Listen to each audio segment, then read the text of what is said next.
There has to be some common sense. Yes, sir. They have the car stopped at 10th and Ranch, Michael. We still don't know who pulled the trigger.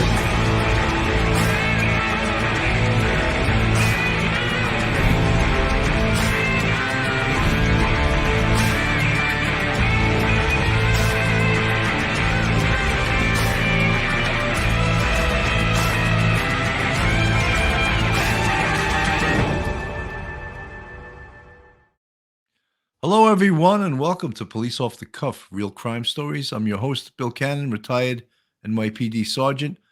And with me today, straight out of Brooklyn and back from Florida, retired NYPD Detective Phil Grimaldi. How you doing today, Phil? I'm doing pretty good, Billy. How about you?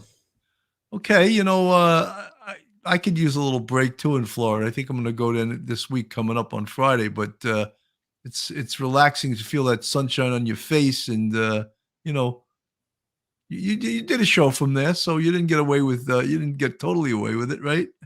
Absolutely. But I got to tell you, the weather was really, really just perfect. I mean, it was not humid, which usually Florida is very humid. I think it had to do with the time of the year, but there was a cool breeze the whole time we were there. And then the last day we traveled over we were on the East Coast. We were in Deerfield.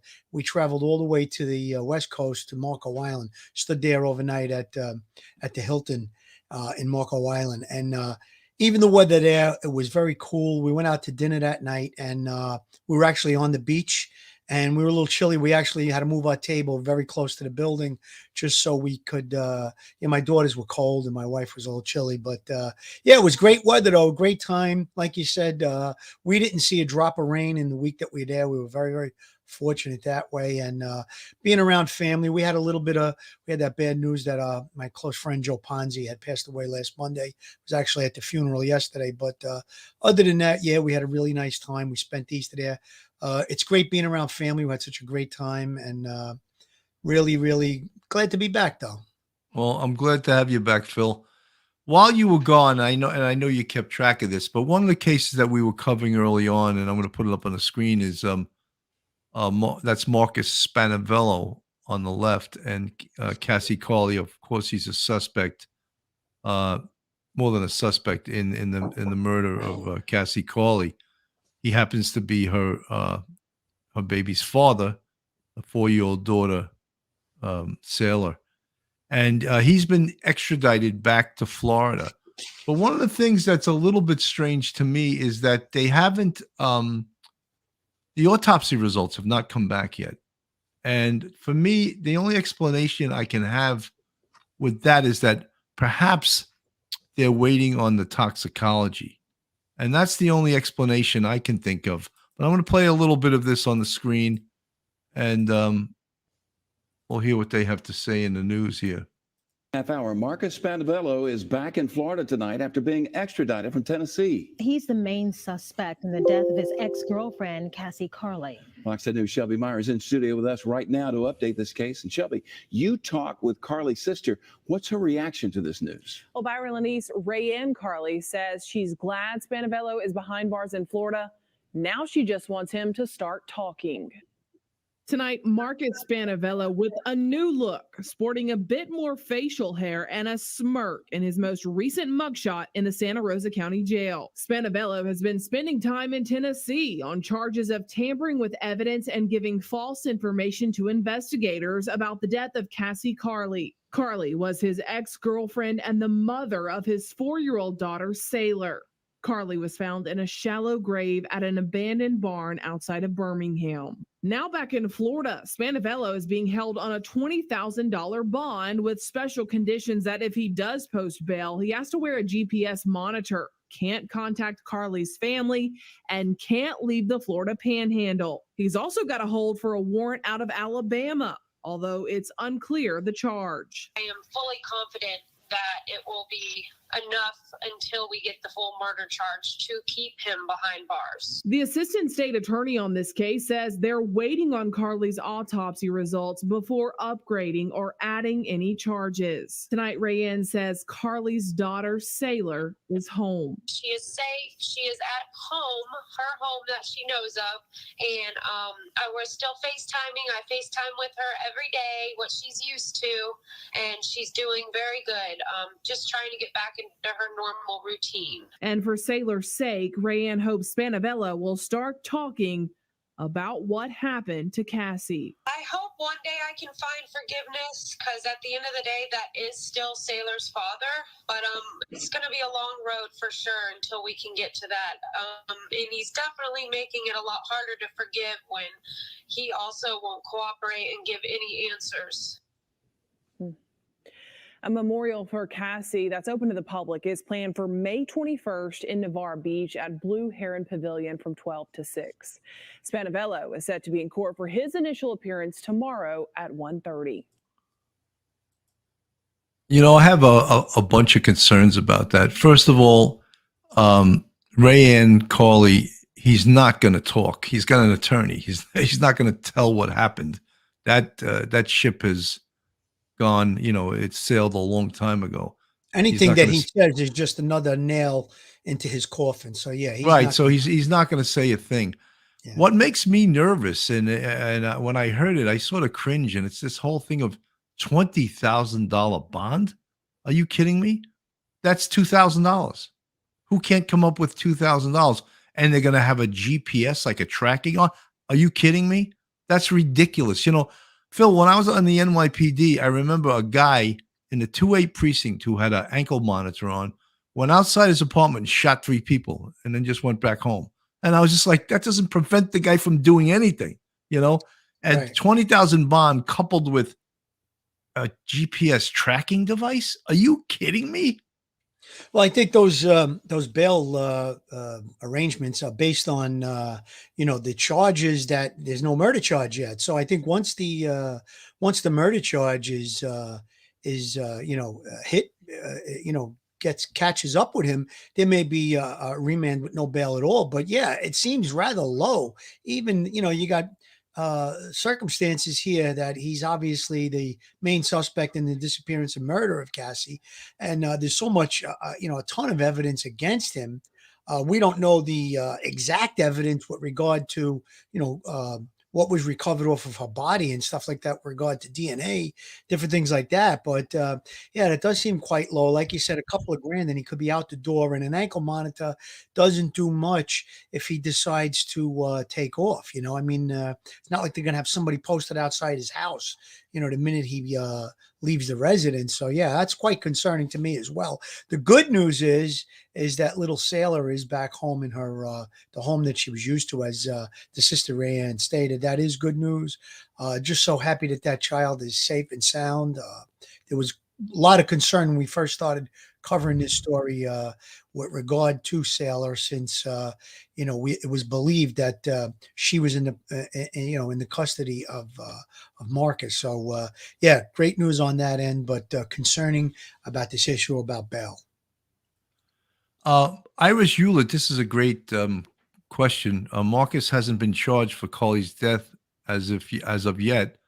You would think the autopsy already would yield cause of death, but if there's no sign of trauma, you two think that they're waiting on toxicology. Yeah, I mean, I would have thought that, yes, the autopsy, the cause of death and manner of death would have been already decided. However, is there a possibility that the toxicology had something to do or has something to do with the cause of death with Cassie Carly? And I can just speculate. I do not know. But I also cannot really understand at this point why it's taking so long for the results to come back. Yeah, good point, Billy. It's unusual that an autopsy result would take as long as it seems to be taking. The only thing that I would think regarding toxicology is that maybe he rendered her, incapacitated her with some type of a substance, and then, maybe injected her with something or something to that effect. Yeah, toxicology is very important. I don't think that she was going to spend a great deal of time with him, like if he slipped something in her drink, like they have that date rape drug, Rufinols. I don't think it's anything like that, because it seems like she was just going to pick up the baby sailor and hightail it out of there. So maybe there was some type of a substance that he may have, I don't know, rendered her, incapacitate her, and then maybe poisoned her. I don't know, but we're going to have to look deeply when that autopsy report does come back. And I think we'll be able to render a better opinion on, exactly what was the cause of death once we see that. But yeah, it is taking rather long, in my opinion, as well. Ray and Carly, I do admire people that are looking to forgive people, but I could never forgive this guy, and it's, I think that maybe psychologists, religious people, they teach you to forgive more for your own well-being than for the person you're forgiving. But it's way too soon to forgive this guy, and I want to find out exactly what he did and him take ownership of it, before I would even utter those words, forgive. Yeah, 100%, Billy. I don't know if I could find it in my heart to forgive somebody for such a terrible, terrible thing. If it were my relative, my sister, God forbid, or a close family member, I don't know how fast I'd be able to get to that forgiveness point. But there was a captain on the police department, Captain Plackenmeyer, who now deceased, but he had a great saying. He would say, when it talked about hate and stuff, he would say, what you're doing is you're drinking poison and hoping the other person dies. So there is something in there with redemption and forgiveness. I get it, but not at this level, I don't think. In my mind, I don't know if I could forgive Marcus Spanavello for leaving Little Sailor without a mother. Again, the sister, she's talking about it. Maybe she has that in her heart. God bless her if she does. In the Catholic religion, we're taught to forgive and forget and to turn the other cheek and all. But I don't know that I could find that in my heart for such a terrible thing. Somebody beats you out of money or does you wrong in some way, says something bad about you. I get it. Forgiveness, let it go. Let the other person stay with the anger. But I just don't know if I could pull that off on this type of a situation. I totally agree. So we're going to get back to the case of David Bonola, and of course the Orsolya Gaal case, which sort of caught everyone's attention.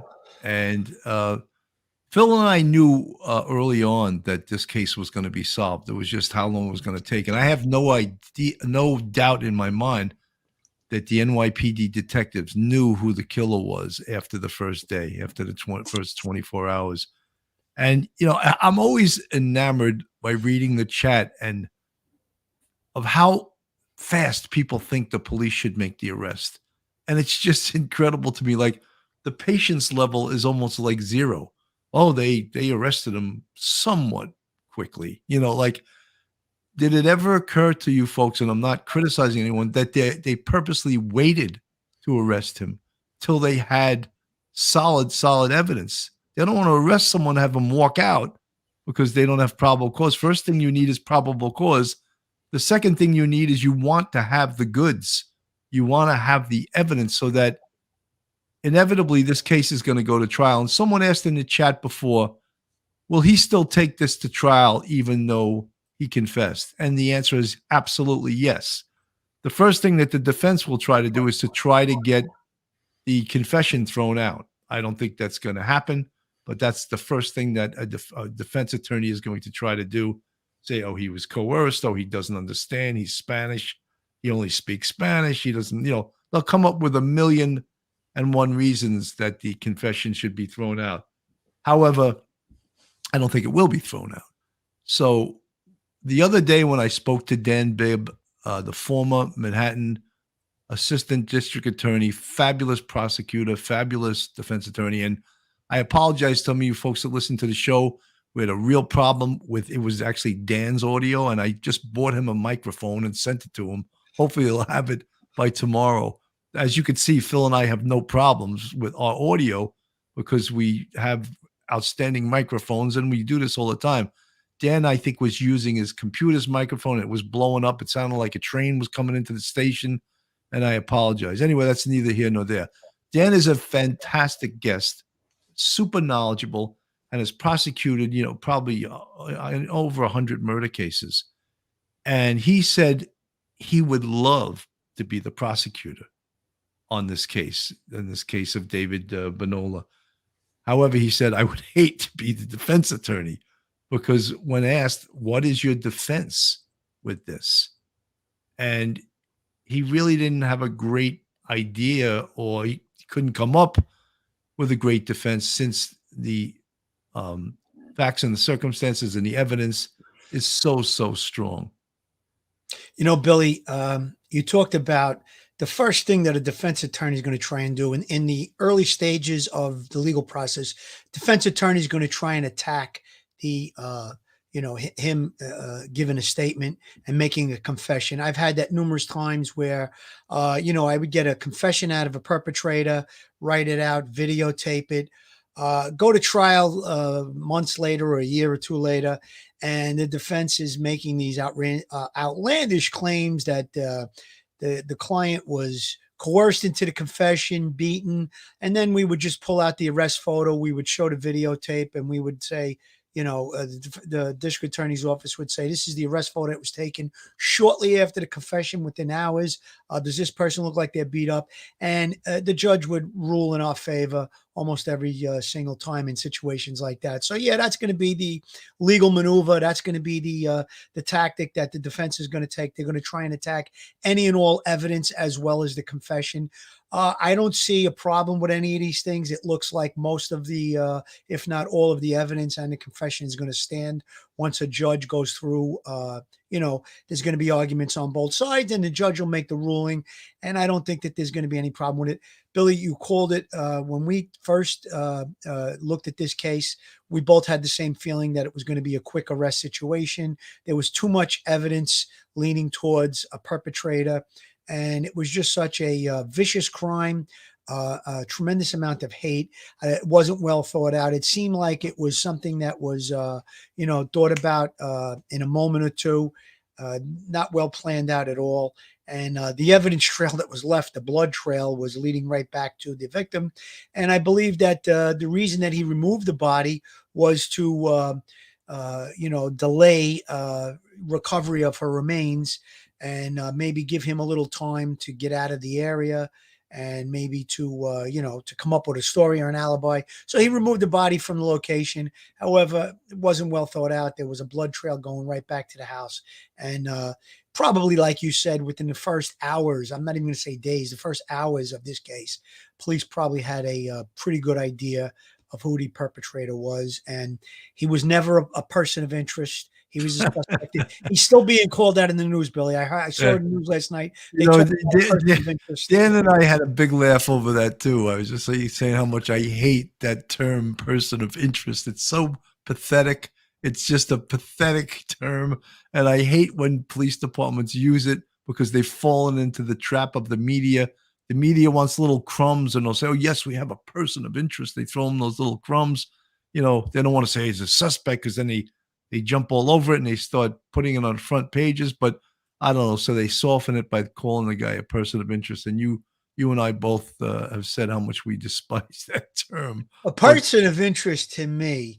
Now, obviously, it could be a tactic when you don't want to raise somebody up, call them a suspect. I get that part of it. But a person of interest to me is, let's say a body is dumped out of a car and there's a video camera somewhere close by, and you see a person walking a dog. That would be a person of interest that I want to speak to. Maybe they saw the vehicle, license plates, things like that. So, but again, there's different tactics that are taken. But the media is calling him a person of interest in this case. And at this point, he's been arrested for it. He confessed. I don't think he's not even close to a person of interest. He's a suspect. So 100%. Let me put this up on the screen. We'll play a little bit of this. He said the guy's name is not Manola, it's Bonola. And you could see that even the professional broadcasters make mistakes, and I think they're in such a rush to get it out there that they make big mistakes, like with his name. One of the interesting things, and when you talk about collecting evidence, that you collect all evidence, and on her handwriting, on Orsolya Gaal's handwriting on the refrigerator was "Get new handyman." So in essence, they were obviously going to fire him. Not only was her relationship with him ending, but their professional relationship as far as having him work for them as a handyman, those days were over too. So that is also outstanding evidence that the detectives recovered from that crime scene. You know, Billy, there's another thing that I thought was pretty clever on the part of the police. There was no rush to arrest him once he was identified as a suspect. Now, obviously, there's conferral with the district attorney's office that goes on behind the scenes. And, you know, once everything is presented to them, they may say, all right, let's wait for this piece of evidence to come back, or let's do surveillance on the guy. We know where he is. We have eyes on him. He's not going anywhere. And then what happened was he threw out some bloody clothing. They were able to go through his garbage. They didn't need a warrant once it's disposed of. And they found some evidence that's going to wind up being used against him.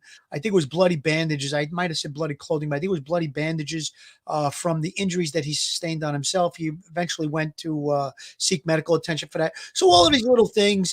Listen, when you're zeroing in on a suspect, you're working with the district attorney's office, and you have a confer with them, and they have to authorize the arrest. So a lot of times it might be best to maybe take it slow. If you know where the guy is, you have constant eyes on him 24 hours a day. He's not going to slip through the cracks and get away. You know, if you're waiting for some evidence to come back from the lab, or you're waiting for cell phone information to come, different things like that, that's okay to, you know, maybe hold off a little bit. Obviously, the NYPD has a tremendous amount of manpower to cover things like that. So again, that little bit of time that they didn't jump out and arrest him, they were able to recover some blood evidence from the garbage at his home.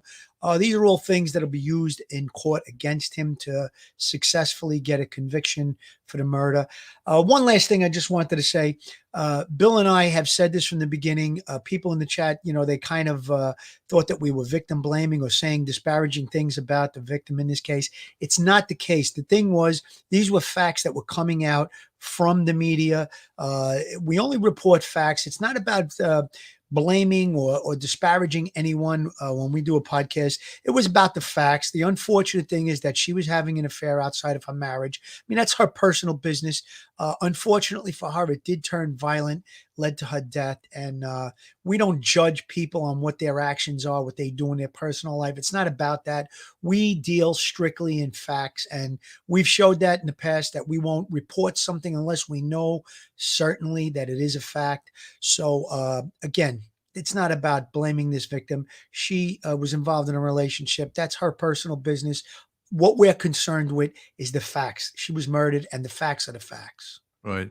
Folks, this is Police Off the Cuff, Real Crime Stories. If you're not subscribed to us, please go on our YouTube, hit that subscribe button, give us a thumbs up, ring that bell. And if you want to support us, we have a Patreon with 3 different levels. And we also have a channel membership. You can see the folks with the green font are members of our channel. And we have 5 different levels with the YouTube membership. So if you want to support us either through Patreon or through our YouTube channel members. You know, folks, we had spoken about this case and we had made certain assumptions early on. And one of the big assumptions we made that murdering someone with a knife is very, very personal. Inside their home makes it even that much more personal. If you surprise the burglar in your home, the person may stab you once and get out the door. But this was with a knife, and it happened to be a knife that belonged to the family. It was part of a set of knives, which that sort of shows, it's on the screen right now, that sort of shows that there was no premeditation, that he didn't go there with a weapon, that he acquired this weapon maybe when he got enraged when she told him that their relationship was over. And also, when we talk about evidence on this knife, may very well be his blood as well as his DNA. And tougher to get fingerprints off a knife. It's a smaller surface. It's not as easy to get fingerprints off, but certainly DNA and certainly blood evidence. And you can see that is the knife that was used in this assault.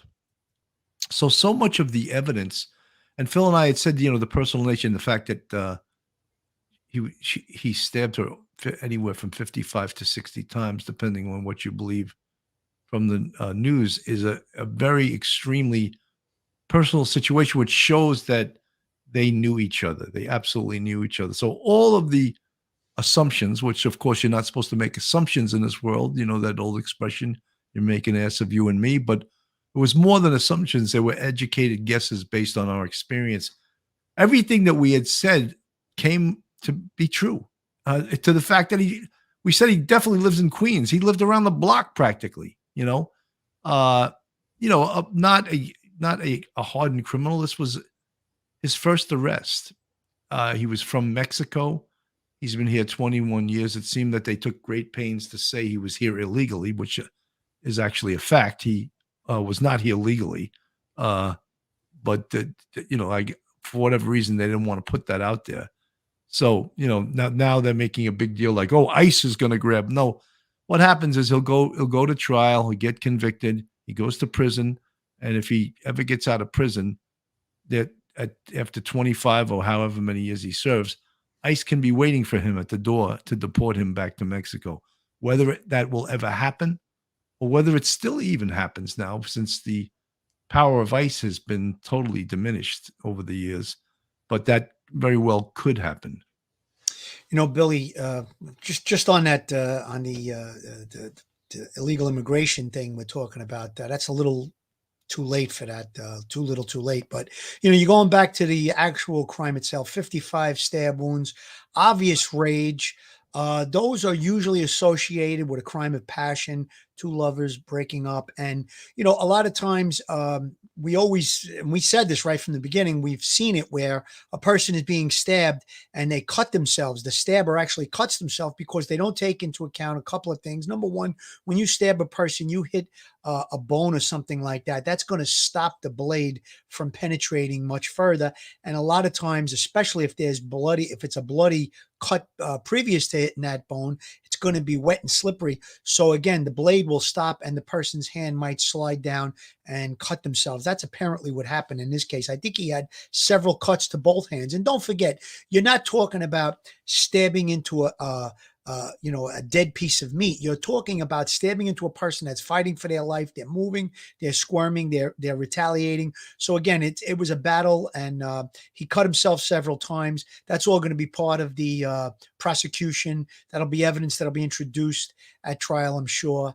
And that handle that when you showed the knife, that could very easily become slippery. So there could be both characters of blood on that specific knife, the murder weapon, and there could also be the DNA as you reported. And then again, the bloody clothes were recovered, and the other items that were recovered along the way. So there could be blood, DNA of both victims. Both the victim and the perpetrator. And those things will be examined, and it'll just be one of the many, many nails that are going to go into this guy's coffin to convict him for the murder of Ms. Gaal. Well, Dan Bibb had spoken about it the other day when he was on the show, that when he was a young DA, he took a course with the medical examiner, and they were going over Patricia Baylor. Thank you so much for the $10 super chat. Very much appreciated. Hi, guys. Have you ever read the crazy theories on the crime YouTube channels? Patricia, I really only I'll go on the YouTube channels where people know what they're talking about. So many content creators on YouTube have no clue about what they're talking about. They may be attractive. They may be, some of them, a lot prettier than me. And so a lot of guys want to go on those channels, but many of those people have no clue what they're talking about. And they're just reading from notes that are available on the internet, and they have no way to explain the evidence or explain, we used to call that term the NYPD. It's the stupidest police term ever, but it stands for when, where, who, how, what, and why. And that's, I don't know why that was the acronym, NYPD. It's the craziest acronym. But that's what you want to know, the when, where, who, how, what, and why of a case. And if you can explain all of that in scientific and through experience, I'm going to listen to you. If you can't, I know you're just reading back and you can see a lot of these journalists don't have a clue about what they're talking about, and I'm not even talking about YouTube content creators. I'm talking about journalists. They're just repeating stuff they heard also. and even to the point where they get the guy's name wrong, you know, and anyone can get the name wrong, but, you know, you're asking me, you know, who do I listen to? And folks like that especially on YouTube, you can see there's so many people that are clueless. Billy, it's funny you bring that up because I guess it was a little over a week ago, when we had the shooting down in the subway in Sunset Park, Brooklyn.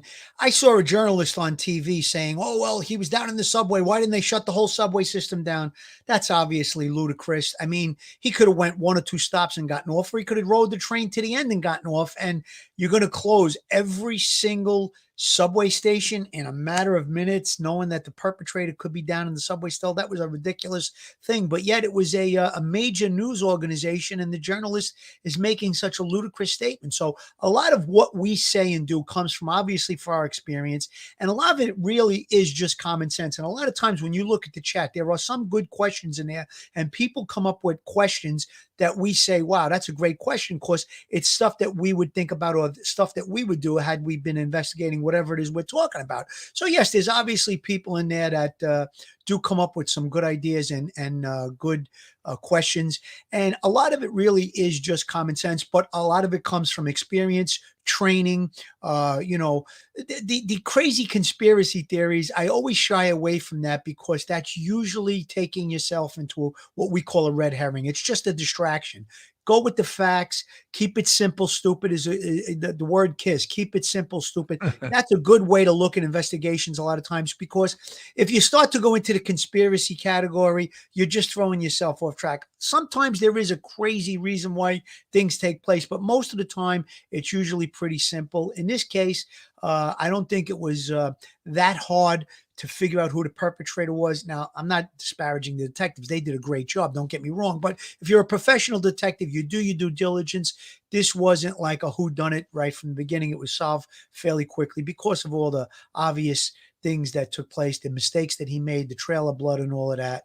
So again, thank you to the YouTube chatters that put those questions in there. But Bill's right. Sometimes you see some of these things on these YouTube channels that are just quite ridiculous. However, they get a lot of views. So it is what it is, you know.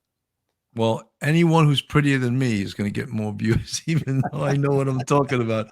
But you know, Phil, it's funny when you said that we were one time looking for this perp. He was 6'6", and he killed this old man during a robbery. And we had a guy who set him up, and he was going to meet him at 145th Street at the main subway hub there. And one of the detectives says, "Should we shut the trains down?" And myself and the inspector said, "No. How do we know he's going to take the train to that stop?" Right? And sure enough, a guy 6'6" comes walking along, and 2 of the detectives tackle the guy. And it's the wrong guy. But the real guy is across the street. He sees the tackle go down, and he starts booking. So we got him too. We got both of them. And it was funny. The poor guy that got tackled, who it wasn't him, he goes, "I thought you guys were in the NFL." You know, Billy, it's funny you brought that story up. I got to give you a quick story, because this was really, really a similar type thing. We had a case where these guys had killed a bunch of people, and the case that started the whole task force off was the killing of a retired sergeant by the name of Robert Zink. And so after like a 3 or 4 week investigation, we had narrowed down who the perps were, and I was in a surveillance van outside of one of the perpetrators' homes. Now, the information we had is that he wore a backpack when he left the house, and in the backpack was where he kept the gun. So he comes out of the house, and I start radioing for the units in the area. It was right at the change of tour, very busy radio traffic. And the guy gets about maybe 30 feet down the block, and another guy happens to be walking down the block at the exact same time. Basic physical description, but he also has a backpack. But he crosses the street, and the other guy makes it to the corner. And sure enough, when I call for the backup units, they grabbed the wrong guy. So I wind up getting the right guy. I took him by myself. He didn't have the gun in the backpack. Arrest was made, confessions on both guys, and we closed.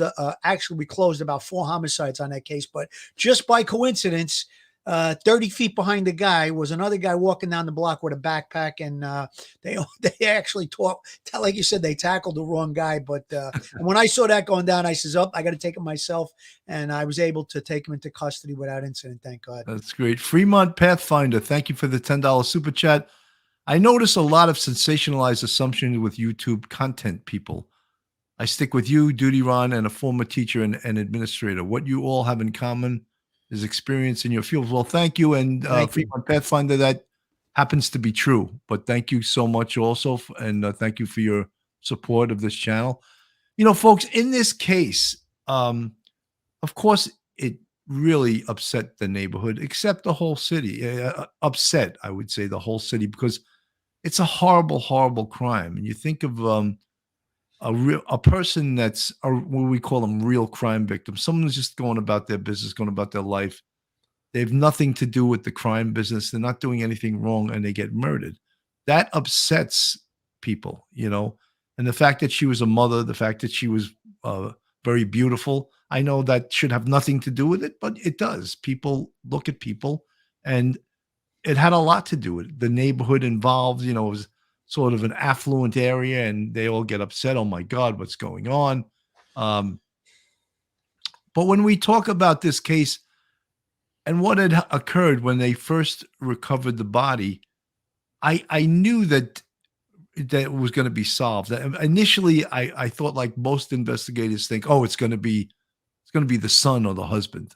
Right away, I thought that, because that's usually statistically what it is. But once they were cleared, and I said it still has to be someone that she knows. And Phil and I both said that. And we're not saying that because we're mediums, you know. And because I'm more of an extra large, to be honest with you. Yeah, I know, bad joke. You know, I don't. It's based on experience and seeing what actually occurred.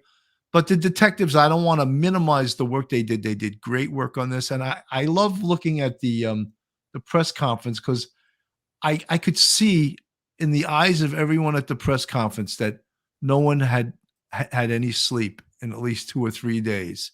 And I'm going to play a little bit of this right here. Assistant Chief Joe Kenny, the citywide investigation chief, Julie Morel. All right, we don't have to go through all the introductions. They observed a male who was wanted for questioning in a horrendous homicide. He voluntarily came back to the 112 precinct and made incriminating statements. Today, that male, David Bonola, male, 44 years old, residing at 10418 114th Street in Queens, New York, is being charged with murder in the second degree, criminal tampering in the first degree, and criminal possession of a weapon in the fourth degree in relation to the death of Orsolya Gaal, female, 51 years old. This investigation is still preliminary. There is a lot of work left to do, but this is what I can tell you. On Friday night, April 15th, Miss Gaal attends a show at Lincoln Center. She takes the train back to her neighborhood in Forest Hills. At 11:20 p.m., she stops in a local establishment for a short while before returning home. We believe she returns home at 12:20 a.m. We also believe Mr. Bonola arrives at her residence between 12:30 and 12:40 a.m. Mr. Bonola is a handyman who was employed by Mrs. Gaal. They have been having an intimate affair for approximately 2 years. He is either let in voluntarily or he uses a key he has knowledge about hidden in the barbecue. A heated argument ensues between the two in the basement. A knife is brandished. A violent struggle ensues, resulting in our victim being stabbed ruthlessly and brutally in excess of 55 times, causing her demise. Recovered at that crime scene is a knife, which we believe was used. Mr. Bonola then retrieved a hockey bag belonging to Miss Gaal's son, placed her in the bag, and as video showed, was seen rolling the body down the sidewalks, leaving a bloody trail through the streets of Forest Hills. At 7:50 a.m. Saturday, April 16th, that duffel bag was recovered at Metropolitan Avenue and the Jackie Robinson Parkway by a member of the public. We believe that after disposing of the body, Mr. Bonola fled through Forest Park, where investigators discovered the jacket believed to be worn by him during this vicious crime. Detectives also developed leads which led them to a location where boots, a t-shirt, and bloody bandages were discovered. Investigation also revealed that on Saturday, Mr. Bonola received treatment for wounds to both hands at an area hospital. As I said before, this case is still ongoing. We are still awaiting forensics evidence and are canvassing for more victim video as we speak. But detectives, through interviews, videos, and the public's help, and specifically the Queens DA, Melinda Katz, and her staff, who have been with us every step of the way, were able to quickly take this killer off the street. I just want to assure the public, and especially the residents of Forest Hills, that there are no outstanding suspects at. You know, many people ask, you could see the evidence in this case is just voluminous and just points to one individual. Many people asked, why did the police have to say she was having an affair? That has everything to do with this investigation. And would they have, this was another question that I got in the chat, would they have released this information if it was only on the word of the perpetrator, David Bonola? And my answer to that was no, because part of the victimology is you speak to lots of people.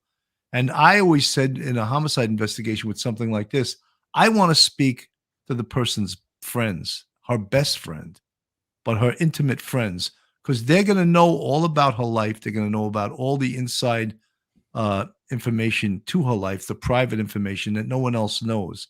So I'm sure that the detectives had spoken to many people, and it wasn't just on the word of the perpetrator, David Bonola. Of course, Billy. And listen, when they said there's much more work to be done, I'd be looking into his emails and the text messages, the phone chats, because I want to know if there was an indication that he was violent in the past. You know, they said it was almost a 2-year affair. I want to know, did he display signs of domestic violence towards her in the past? Was she afraid to break it off? Did she pick this specific time because her husband and her older son were going to be away looking at the college, that she felt that if it did turn into an argument that she could contain it and end the relationship with this David Bonola. So again, I think that there was a tremendous amount of rage here. It was extremely violent homicide. I think chances are that he did display some type of violence in the past or rage in the past. I don't think he just went from, this loving, intimate relationship that they were having into a violent homicidal rage. There would have to be something in between that, So again, like you said, Billy, I'd be talking to our friends. I'd be checking all of our social media stuff and her text messages. And, like you said, there's going to be some people that she may have confided in, friends, close friends, even a close relative that may know and have some information on this individual. So all very, very important. And like the chief said there, a lot of work still to be done because this guy's going to be put on trial for a homicide, and they want to make sure that there's absolutely all the I's are dotted and the T's are crossed, and there's no chance of him getting off on some technicality or anything like that. And again, we want to make sure we have the right person in custody that's responsible for the crime. So you put all of these things together and you do your due diligence and you do the right work on these cases, everything will fall into place. We're going to go into the domestic violence possibility in this case and relationships like this. But first, we're going to take a quick break, commercial break. Joe Murray, attorney at law. Have you found yourself in a jam? Are you in need of legal counsel in the New York area? Do you need a victim's advocate? Well, Joe Murray is your man. He's not only an experienced trial attorney, he's also a retired 15-year member of the NYPD. He literally knows both sides of the fence. His website is jmurray-law.com. His telephone number is 646-838-1702, or you could email Joe at jmurray-law.com. John Beatty Law, www.jbeattylaw.com. John Beatty is a renowned personal injury attorney. He also is a retired and decorated NYPD sergeant. For over 15 years, John has litigated some of the largest accident and malpractice cases and verdict settlements in the country.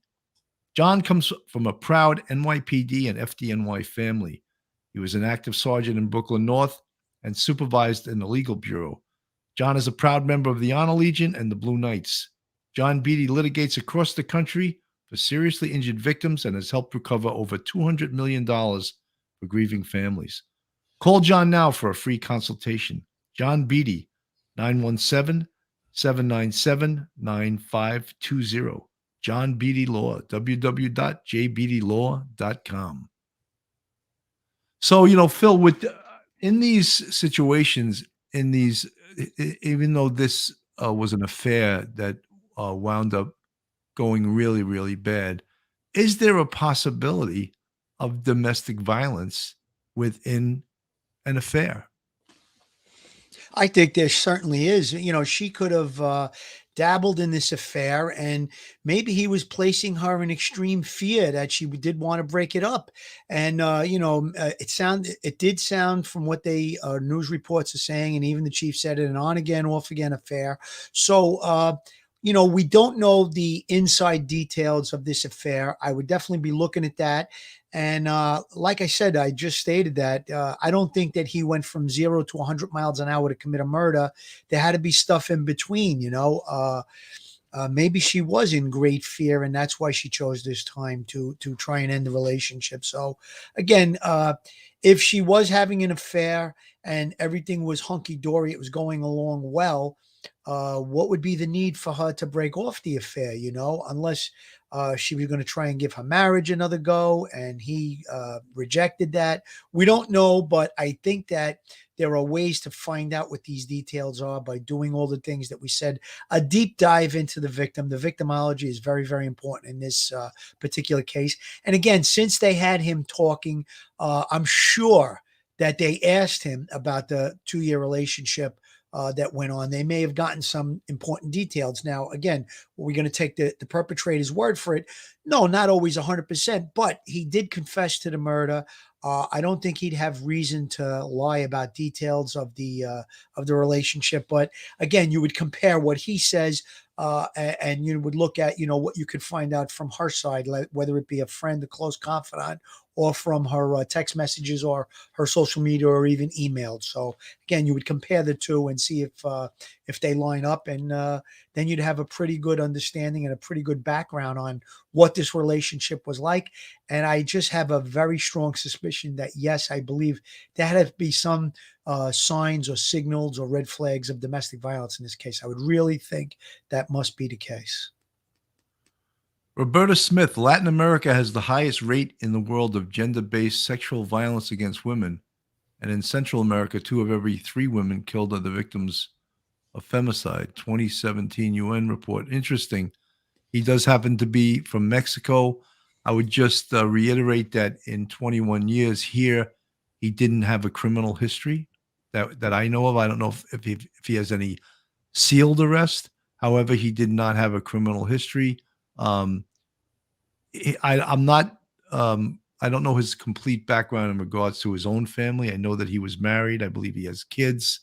I don't know if he was separated. I don't know the history there, but I'm sure that the detectives will do a deep dive into that and see what his relationship was like with his wife. But I mean, it's not going to help him in a murder of this type. Also, folks, a lot of you have asked about murder first degree and murder for second degree. And I had Dan Bibb on the other day, the only subdivision that this could fit under murder first degree, there's one subdivision where there's a torture statute within the statute in murder first degree.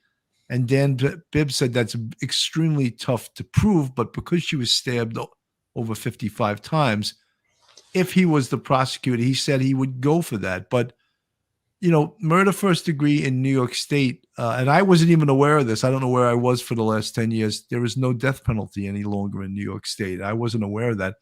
However, murder first degree carries with it a life without parole. But we've seen that before. We've seen cop killers that had life without parole getting released now. So what does that actually mean?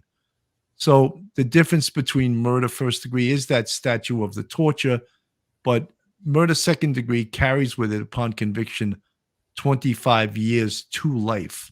So that means the person will get out someday. The person will see the light of day at some point.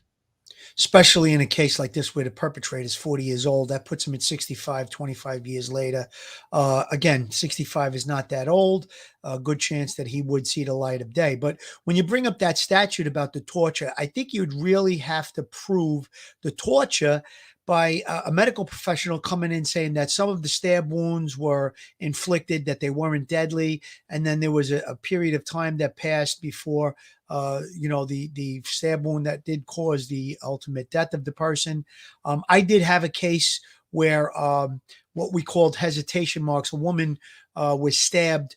The perpetrator was a home invasion robbery, and the perpetrator was trying to get money out of her, and he was stabbing her in the throat, but just little prick marks on her throat. And then eventually he did stab her in the throat, which it went in deep, and then he banged her head and eventually strangled her. It was a horrific crime scene, but those could prove wounds like that would be able to prove that there was an element of torture in there, where he was trying to get the money from her, and these little hesitation marks, as we call them, that we uncovered from the results of the crime scene as well as the autopsy. So again, you'd really have to have a strong case to prove that. I don't know how much a medical professional is going to be able to stand up in court and say that. Again, then you might have situations where a person is held for a couple of days and tortured. I think that would be much easier to prove that there was torture, in fact. So again, murder one, murder two, like you said, Billy, there is no death penalty anymore in New York. So they both carry a long time in jail. In my opinion, I don't see that someone should see the light of day in a case like this where it's such a horrific crime. But again, this is the laws that we, the criminal justice system that we have to abide by. Absolutely. Jakey 5 it's possible her and her husband were having separate lives and staying together for the boys till they are older. Jakey Sure. 5, anything is possible. You know what I mean? We don't know what goes on behind closed doors, and that's their business, and I know it's this makes it sort of a much more interesting case to the public and to the media that this exists. But the police, the detectives, the investigators have to bring this out because it's part of the victimology. It's part of motive, to show that they had a prior relationship. So it's definitely, they had to bring it out there, not for just prurient reasons or to make a good story for the press. This is part of the investigation. Jakey 5, I thought he moved her body because he didn't want the young son to be the one to find her. He possibly got on well with the boys. I don't know what his relationship was anyone else in the family. I think that he was probably just in a crazy fit, and he just, I don't think he was thinking sensitivity at that point. I think he was more thinking of getting away with it and getting himself, getting the body away from the scene and himself getting away with it than thinking of not wanting the family to find the body. I don't find that to be credible. I don't either, Bill. I think it was more of what you said. It was a instinctual thing to remove the body to perhaps, throw investigators off from finding the victim, and to see it would definitely lead to him. I don't know how much he really thought about it because, again, there probably was a lot of blood in the basement. And, if the body wasn't found right away, there was still going to be a great concern for this woman's well-being since there'd be blood. She wouldn't be answering her telephone, obviously, or cell phone, or she would be unaccounted for. So it was probably just a spur of the moment decision. I don't think, like you said, sensitivity came in that he didn't want the son to find the mother's body. Listen, anything's possible. We don't know what the relationship was, but it was probably just a spur of the moment decision, in my opinion.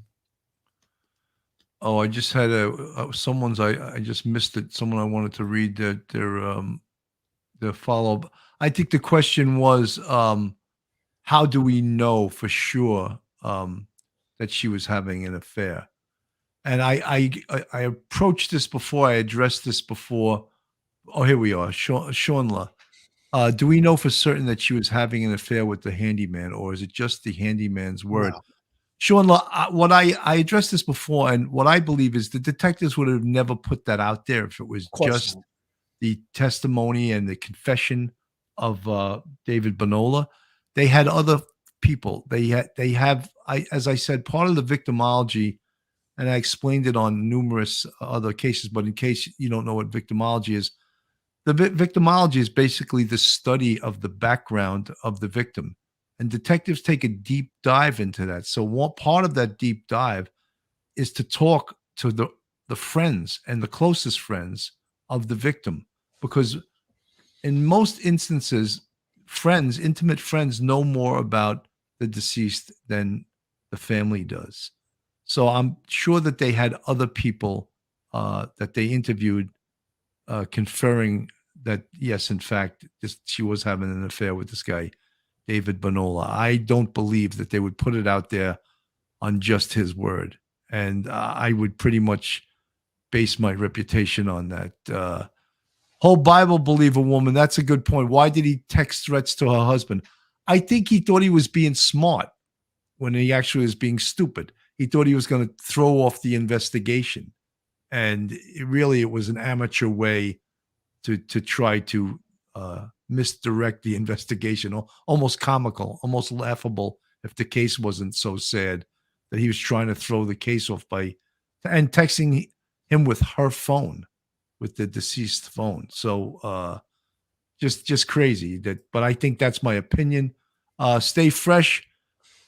Production, great job, NYPD and detectives. I think he left the body there thinking someone else would tamper with the body. I think he just took the body away from the crime scene because he thought he was going to try to get away with it, and it wasn't going to happen, You know what, Billy? Just think about it. He goes into this rage. He stabs this woman 50 or 60 times, whatever it is, and he removes the body. And in his mind, maybe he's thinking, he can turn it on that someone was out to get them. He texts the husband. So it was all done in such a ridiculous, stupid way. But I want to make one other point. You talked about whether or not that they confirmed that she was having an affair. It would be reckless for the chief of detectives to make a public statement about the woman being involved in an affair unless it was true. I think they were able to confirm that rather quickly, whether it be text messages or a close friend coming forward, interviews with people around her. And then you had him corroborating what they already knew in his statement. So I think that, the chances of, the chief of detectives of the NYPD going on the air and at a press conference and making a statement about this woman's affair and it only being based on a statement of the perpetrator, I think that's probably a zero there. The chances of that are zero. They knew that it was already able to be corroborated and confirmed. So that's why they put that out there. 100%, Billy. When I was speaking to Dan Bibb the other day on the show, he just spoke about this case in the same exact way we were speaking about it, Phil, is that there's so much evidence.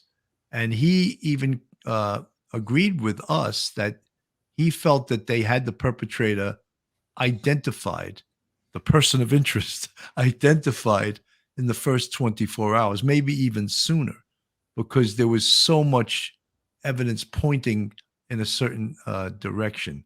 And also, when detectives do interviews, guys, just so you know, when you do an interview, you ask questions, obviously. And I would tell this to my students when I was teaching college.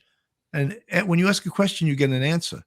And based on answers, you get more questions. Right. And you build, it's like a snowball. You build a story and you build facts and circumstances. And then you vet the information. You don't just take the information from someone and say, oh, this person said this, because many times people tell you stuff that turns out to be total bullshit, So you have to vet the information and question others to see if, in fact, what you were just told by this other person is true. And if it's not, you disregard it. You still keep it in the case folder. You still type what's known as a DD5 or a complaint follow-up. But that's how many cases, homicide cases, sometimes I think they stop at 50 DD5s and then they start a new case folder. So some of them have 10, 12, 15 case folders. And it's like reading Gone with the Wind. It's a huge, huge book almost. And, and that's, of course, that's why they have indexes and they have folders and all kinds of stuff, because it gets voluminous. And following a homicide case is like, you have to be very organized. If I have any organizational skills in my entire life, I learned it from doing that. It's funny, Billy. You're talking about these things. You give me flashbacks with the index and 50 DD5s, and then you start a new folder and all. And I'm starting to get flashbacks of when I was on the job. And, when you think about it, just think about the initial stages of this case. So now the body is found. They follow the trail of blood. They get to the house. The son, who was probably asleep through the night, he wakes up and says, listen, my father's in Oregon with my brother visiting colleges. I don't know where my mother is. And they know that there's this trail of blood. They have the body down the block. So again, you're going to look to someone who was the close. That's why they thought that the son may have been involved in it. If, nobody else is home, nobody else lives there. It seemed like this was obviously a murder of passion, let's say, or someone close to the victim. So that's where they went with it. Obviously, the son was eliminated as a suspect early on. And, I guess from word of the, from the family, from the husband. And then once they started to, look into the cell phone and different things like that, they probably came up with either a friend or someone that was a confidant to this woman. And they figured out that there was an affair going on, and, they just went in that direction. Tammy Donaldson, does anyone know for a fact how he entered the home? The chief of detectives never stated it as a fact. Exactly, right. He said either she let him in or he had a key that he knew was secreted near the barbecue.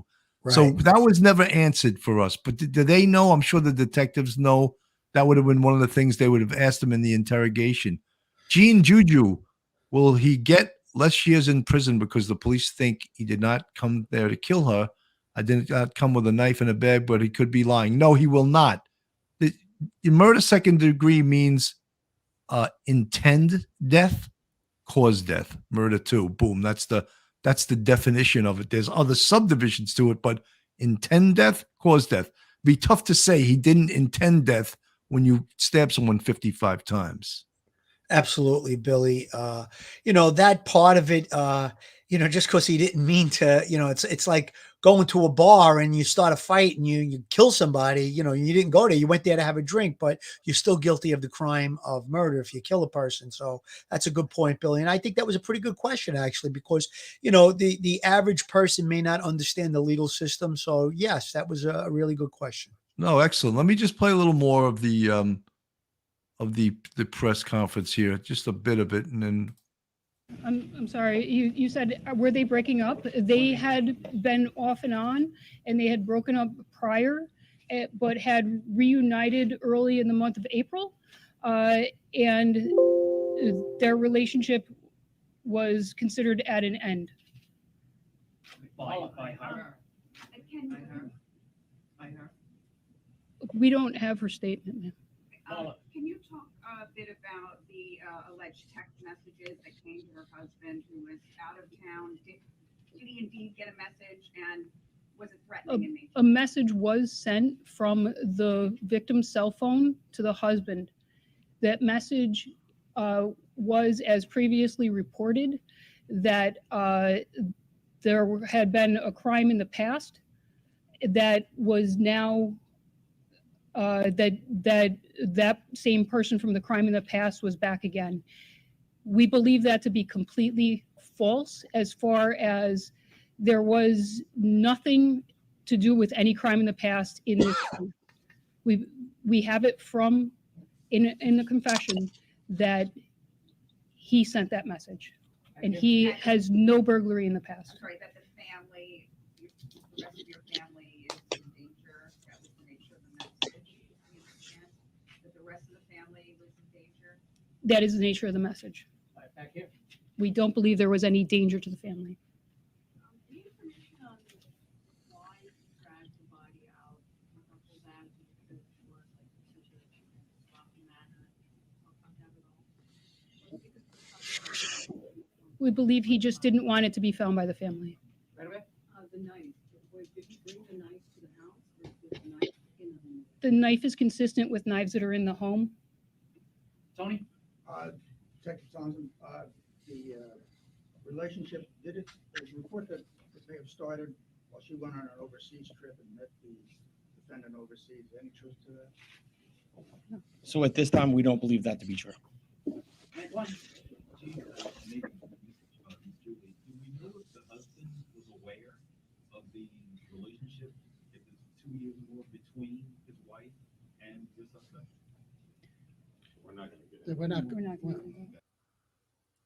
So you can see the press likes to take a deep dive into things that really have nothing to do, at this point anyway, with the prosecution of the case. And that was John Miller who shut them down. I heard his voice from the side. He's the deputy commissioner of terrorism, and he's the one that shut it right down because he obviously has a lot of experience. He was a news reporter himself. In fact, he's famous for being the only person that ever interviewed Osama bin Laden. That's right. He followed him into a cave, and I tell you, that's real good journalism on his part. And like you said, he's got the experiences, many years in journalism. He was with CBS before he went back to the NYPD, because he was with the NYPD on the Brat, and he left for a while. Then he went back, and yeah, he's got tremendous experience, so he knew when to shut it down. Bill, quick point about the knife.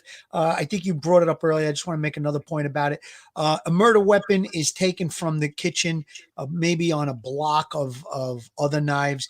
And what they will do is they will photograph, they may even voucher the other knives and show the consistency that knife came from that set of knives within the home.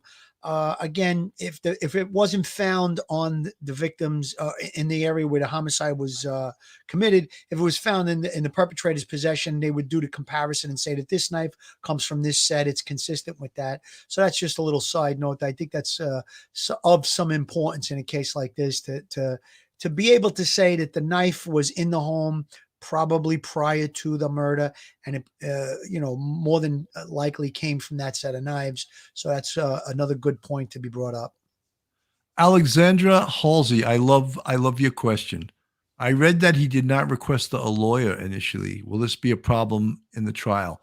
No, it will not be a problem in the trial, providing that the detectives would have had someone that spoke English and Spanish, because many times a defendant, speaks fluent English, but then he gets to trial and all of a sudden he understands no English, and they'll try to make a big deal out of that. So they'll have a detective read him his Miranda in Spanish and in English, and he may even say, "Oh, you don't have to read it to me in Spanish. I understand English perfectly well." But they need to document that. Yeah, that's a favorite one of attorneys, of defense attorneys, to say, "Oh, he didn't understand what they were asking him. He doesn't speak English.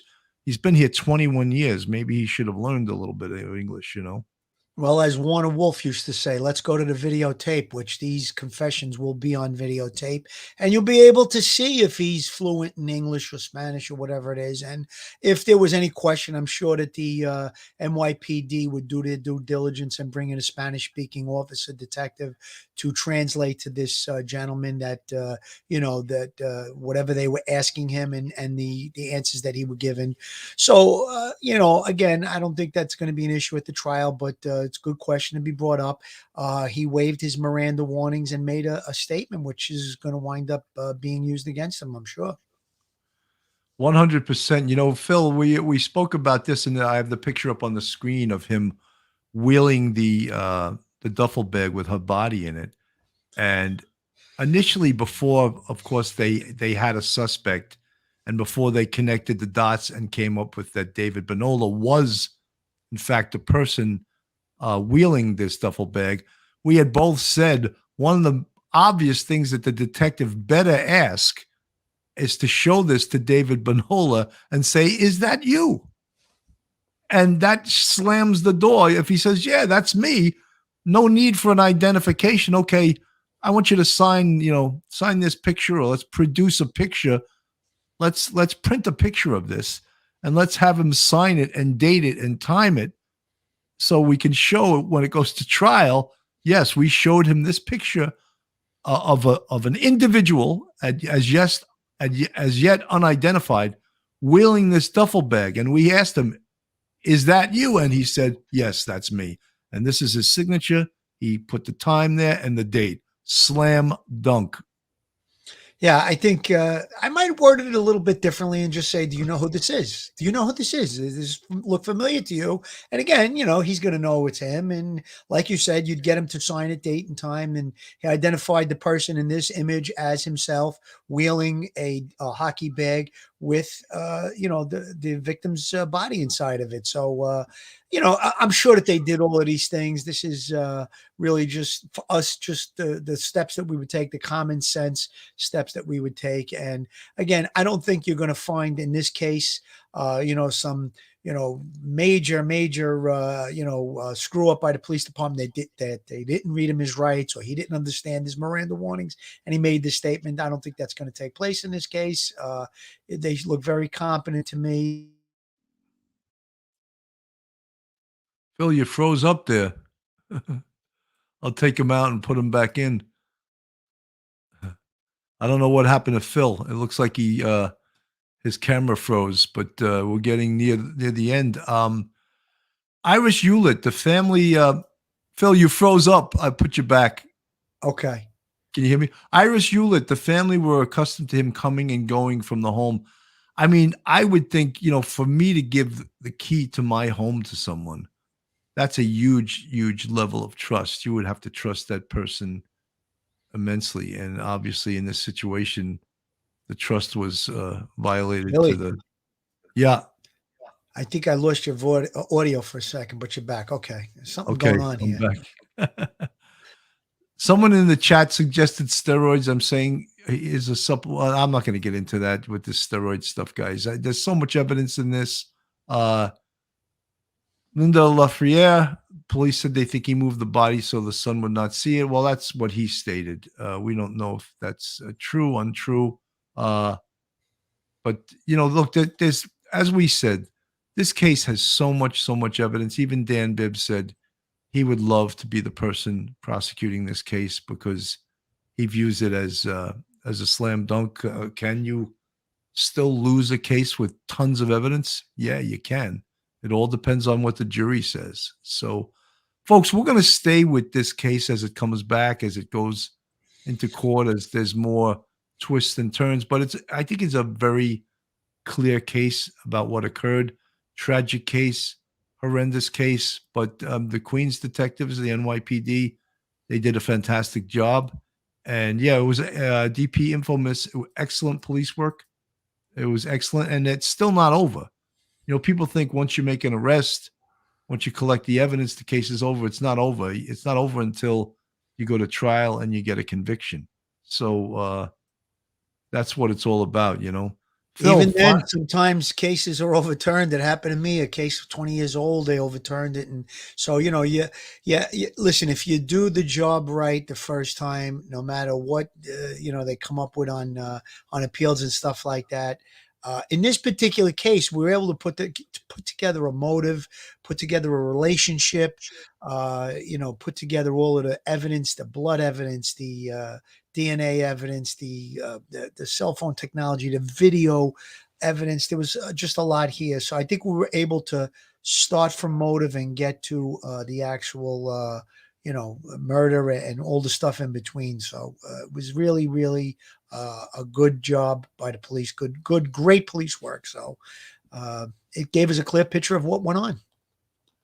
No doubt. And there's still a lot of evidence, digital evidence, cell phone evidence, text messages, DNA evidence, all of that to come into this case. So the case will be even stronger, in my opinion.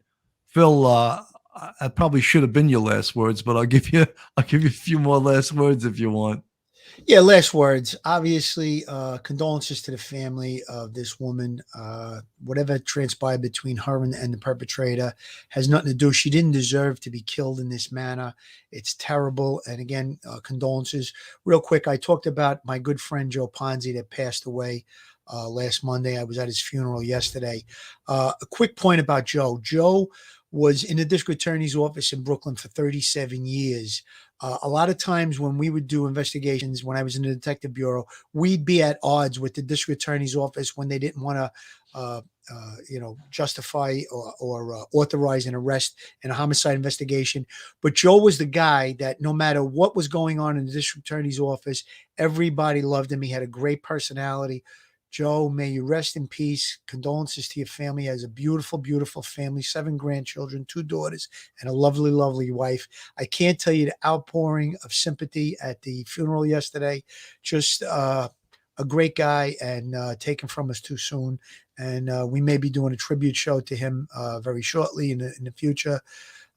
So, Joe, God bless you. Folks, thank you so much for listening, and all you guys have a safe night, and we'll see you soon. Stay safe, everyone. One episode just ain't enough.